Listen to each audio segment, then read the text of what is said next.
শৃঙ্খলা ভঙ্গের দায়ে নিষিদ্ধ হলেন যুব বিশ্বকাপ জয়ী অধিনায়ক আকবর আলী। এনসিএলে 2 ম্যাচের জন্য নিষেধাজ্ঞা দেওয়া হয়েছে রংপুর বিভাগের অধিনায়ককে। শৃঙ্খলা বিধির লেভেল 2 ভঙ্গ করায় তাকে নিষিদ্ধ করেছে ম্যাচ রেফারি আখতার আহমেদ। আকবর আলীর নিষিদ্ধ হওয়ার খবর যমুনা টিভিকে নিশ্চিত করেছেন এনসিএল এর টেকনিক্যাল কমিটির আহ্বায়ক মিনহাজুল আবেদিন নান্নু।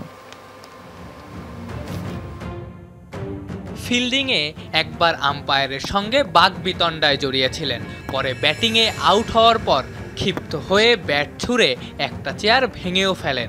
নিজের কাজের শাস্তিও পাচ্ছেন আকবর আলী।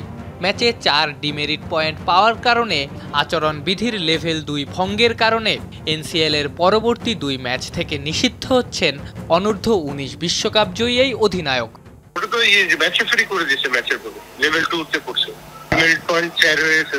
ব্যাটিং এ আউট হওয়ার পরে ও চেয়ার ভাঙতে ব্যাট দিয়ে ম্যাচ রেফারি তো অনেক কিছু দেখছে, তো তোর একটা ম্যাচে 2বারই অফেন্স করছে।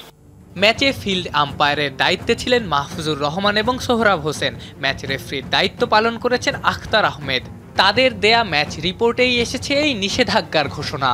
আমরা তো এটা ম্যাচ রেফারি দিচ্ছি, এটা টেকনিক্যাল কমিটির কিছু, এটা তো ম্যাচ রেফারি মাঠেই দিচ্ছে। ম্যাচ রেফারি ওখানে বলেছে, এটা তো ও তো আসতে পারে না, এটা তো ম্যাচ রেফারি রিপোর্টের মধ্যে ম্যাচ রেফারি তো ওখানেই বলে দিতে সাসপেন্ড হয়েছে। টেকনিক্যাল কমিটি বা সাসপেন্ড করে, ও তো ম্যাচ রেফারি করে দিতে, মাঠ থেকে সাসপেন্ড, খেলার পরে ওকে জানাই দিচ্ছে। 2 ম্যাচ নিষিদ্ধ হওয়ার কারণে ষষ্ঠ রাউন্ডে ঢাকা মেট্রো এবং সপ্তম রাউন্ডে খুলনা বিভাগের বিপক্ষেও খেলা হচ্ছে না রংপুর বিভাগের অধিনায়কের। 5 ম্যাচ শেষে 21 পয়েন্ট নিয়ে এখন পর্যন্ত টেবিলের 2-এ আকবরের রংপুর। অধিনায়ককে হারিয়ে নিশ্চিতভাবেই দলটা এই মুহূর্তে সুবিধাজনক অবস্থানেই নাই।